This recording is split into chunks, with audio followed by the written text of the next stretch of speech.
there's kind of a theme running through. We did counsel yesterday about violence, and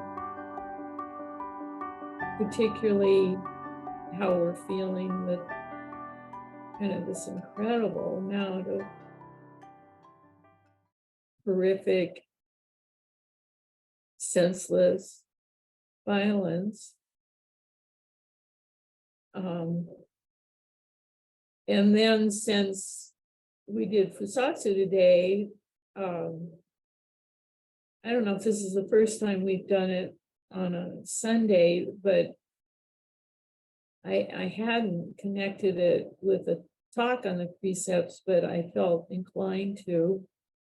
And then since we talked about violence, I thought maybe look at two precepts, and I'm sure this isn't in order. I'm sure I'm going to be in trouble, but relating to violence, the first precept is non-killing, and then the ninth is of the brave precepts. Then the ninth is don't be angry, which I think are connected.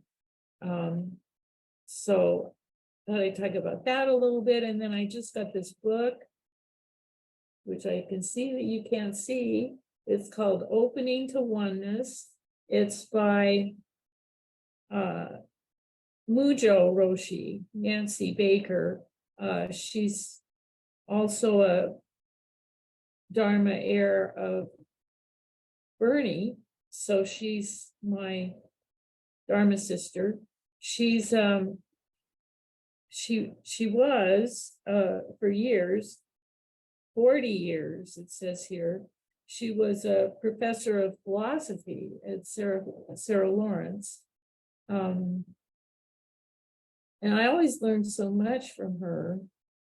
She's actually the first person who said, talking about being a teacher, it seems like so many people want to be a Zen teacher.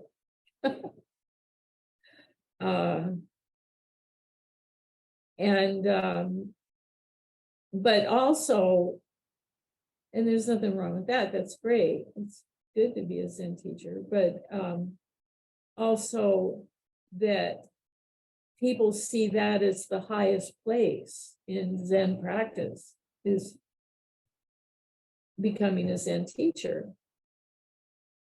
And she said, as a teacher herself, she doesn't see herself that way. She sees her role as being support for the really great people. So kind of like, I don't know, Beethoven's piano teacher probably did a lot to create beautiful music. But Beethoven was the genius who created the music. So it really shifted my thinking too about what a teacher is as support for all of you, whatever you're doing in your lives as bodhisattvas, how you're taking your vow of being a bodhisattva. And I think of that all the time. I really shifted around that to see, as a teacher, we're the servants of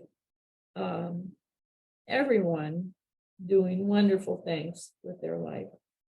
So anyway, that's an aside. So I kind of skimmed, but I wanted to give you a little taste of this book. It looks really good to me, but I like this part. So talking about the precepts, she says, Bernie Glassman once said to me, there are precepts without Buddhism, but no Buddhism without precepts. Jukai, the ritual that in the US has become a rite of passage for becoming a Zen Buddhist, is actually all about the precepts. In fact, Jukai means receiving the precepts. Because this precept ceremony in the West has so often been taken to be something like acknowledgement of a conversion to Zen Buddhism, it clearly indicates that there is no Buddhism without precepts. As a result, it has unfortunately been assumed by some people who teach Zen, but do not consider themselves Buddhists, that the reverse is also true. Namely, that there are no precepts without Buddhism.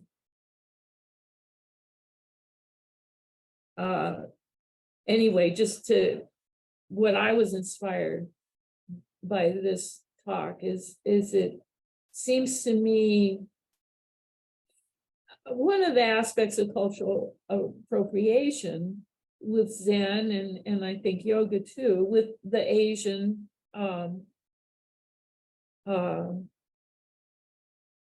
spiritual practices, that the West kind of took the part that looked the very best, like the cherry on the sundae or the French fries with your meal or whatever.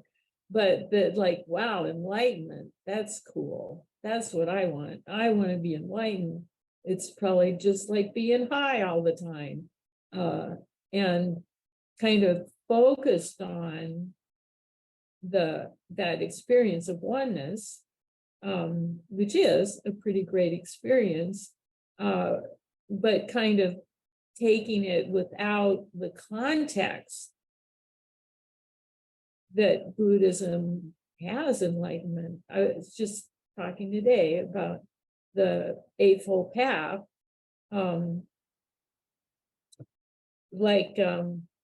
There's that one talk that was on Tricycle that I liked so much, which was a couple of Asian Buddhists furious about mindfulness in schools, teaching mindfulness in schools. And I don't know if it's completely accurate what they were saying, but the point they were making is that mindfulness is a little part of Buddhist practice. And the Eightfold Path lays out what Buddhist practice is. Buddha, that's what Buddha taught after he got enlightened. And it includes samadhi and that realization of oneness. It also includes mindfulness, the being here and attention to everything, the attention of mindfulness. It also includes the precepts. So to do Buddhist practice is to do all of that. And I don't know, I think it's okay to take a little piece of something. I mean, I think Kokyo complains about that in yoga too, because chanting is a big part of yoga. I did that with her for a while. The sun salutations include chanting. And so in the West, we take out the chanting because that seems kind of like church, and just do the sun salutations, which is maybe fine, but it misses what the actual yoga practice is. It has a lot of spiritual aspect to it. It's not just exercise. So anyway, the precepts, the importance of the precepts. So I think certainly when I started practicing, we were focusing on getting enlightened, and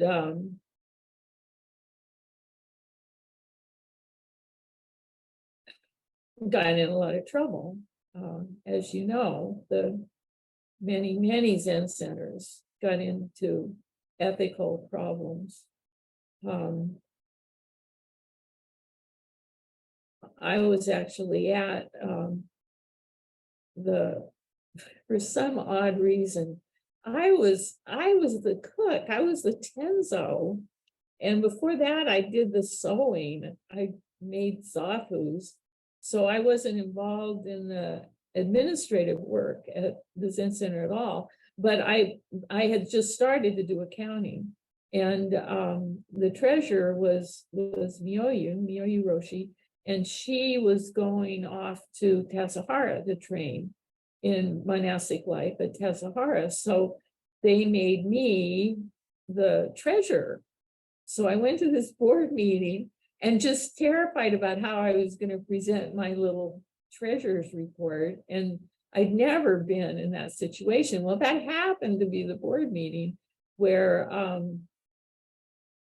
Roshi, it came out about Roshi's affair with Chosen. And oh my God, it was something. But people were furious and just, terrible. People were crying and everything. But Michael Sule said, the problem is that we're not paying enough attention to the precepts. And his was kind of the only level voice. And anyway, now we are. Now Precepts is a part of our practice. But I like that she talks about how precepts and awakening are the same thing, because I say this all the time, but the precepts aren't something we made up, like don't talk in the Zendo. That's a new rule, and I broke it when I was there. I'm not used to it. It used to be that people would chat a little bit in the Zendo before the talk, but now it's the rule not to. And I think it's great. I don't have a problem with that rule, but that's a rule. That's something we put on it, and we could change it. We don't use incense. That's something we put on it. But the precepts is how Buddha acts, how true self acts. It's a description of reality. It's not something put on. So how Buddha acts is non-killing, non-anger. And then what does that mean? What does really no violence mean? Because, and it was pointed out a little bit, that sometimes it's fun to wrestle, and people like boxing and football and stuff like that, and roughhousing, especially kids. So what does that mean? No violence. And then Zen, there's always smacking each other and stuff for the sake of smacking you out of your delusion. And we don't do that here because people don't like it, but that's something that we see in the precepts. So anyway, I wanted to read a little more from her book.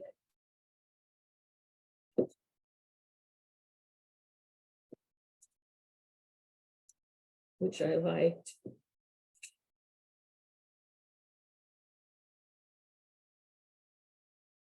And this is about non-killing. It seems to be a law of human nature that suppression in us of various tendencies and fears often results in the oppression of others. Racism, sexism, and homophobia are all obvious examples of this. But we don't have to go as far as that to see that anything we reject in ourselves, we then reject in others. These two rejections produce two kinds of separation.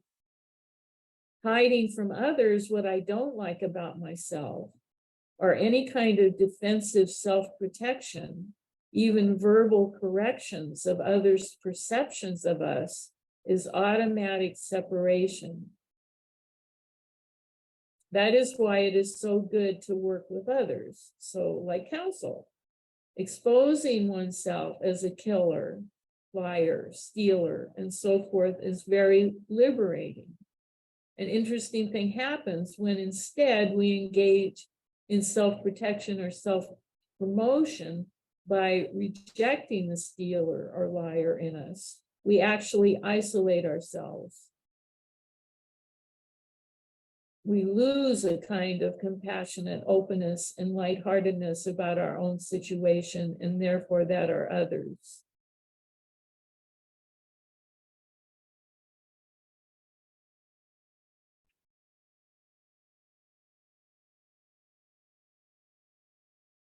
As mentioned above, Buddhism maintains that to be free of our delusions and conditionings, we have to go through them and not suppress, deny, or somehow bypass them. Otherwise, we will never experience true freedom and compassion. As mentioned earlier, one way of this is expressed in the Zen. Anyway, one way this is expressed is, if you fall down because of the ground, you must use the ground to get up. Trying to get up without the ground makes no sense.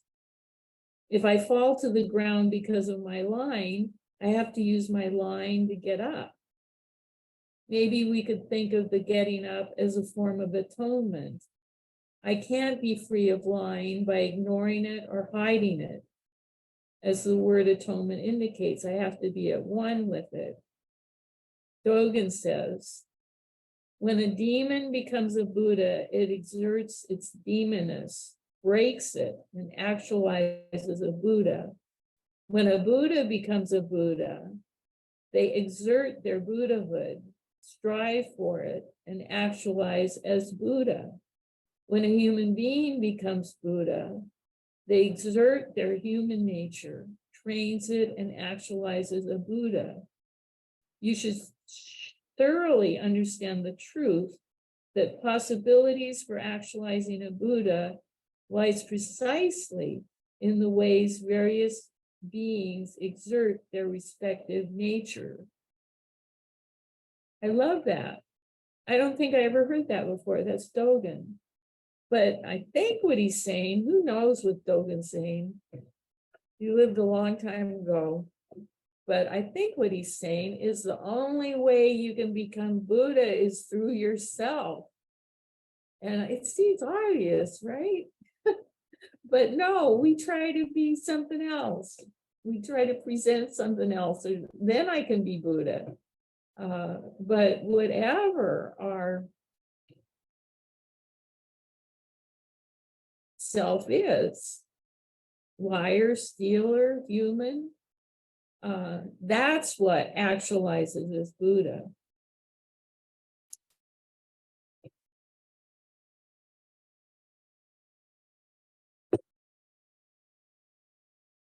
And then she brings in the three tenets too, which I wanted to talk about, because in the council, we kind of emphasize, what can we do to at least alleviate some of the terrible violence, the nonsense we call violence. And we talked about all the different things we can do, which in terms of the three tenets, which I think is such a valuable teaching, our valuable teaching from Jisho and Bernie, what can we do is the third, loving action. The first is not knowing, that realization of no self, and that I'm not in control of anything.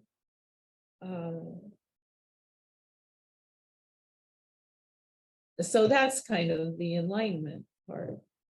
And then the second one is bearing witness, which she's talking about here, is bearing witness to our life,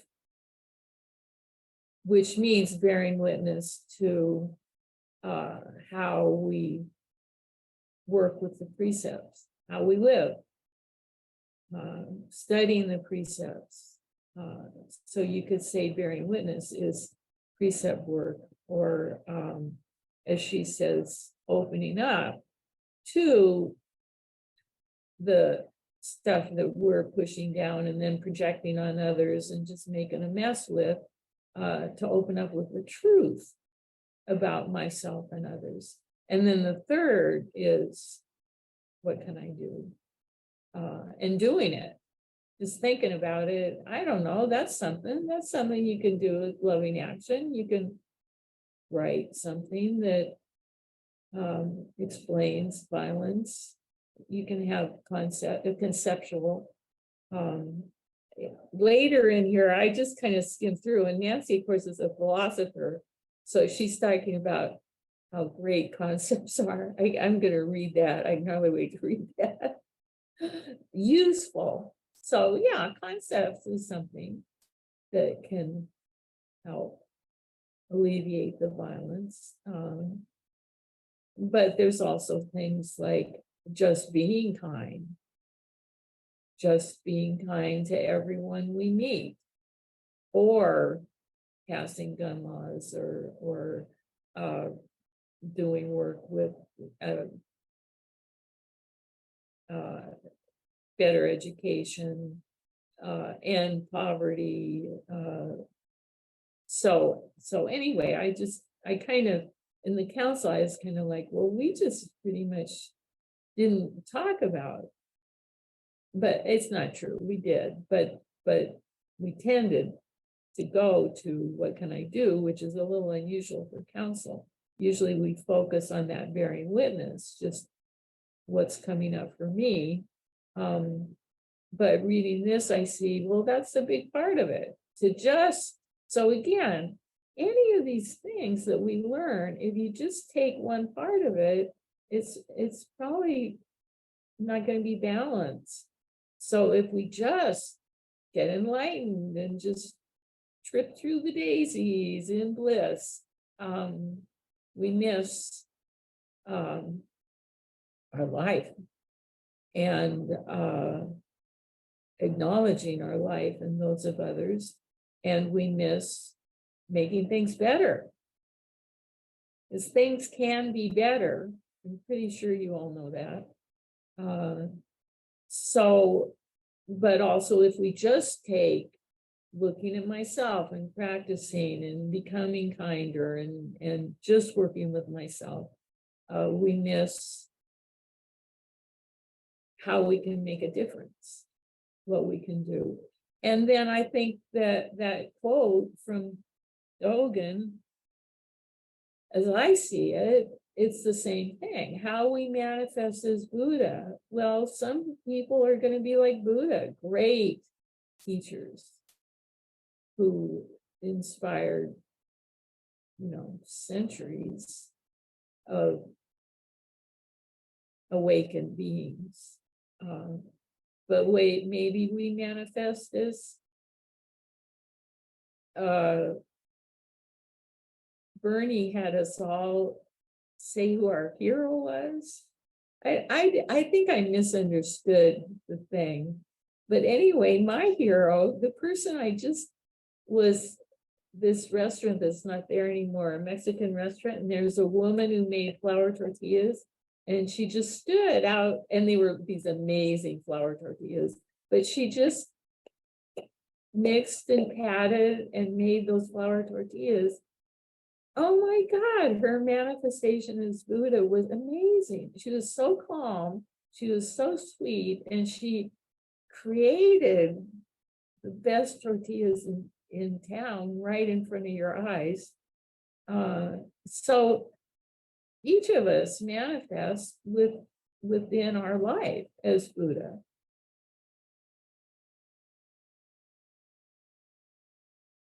And then that's the loving action, how we manifest. So anyway, that's what I have to say. Any rebuttal.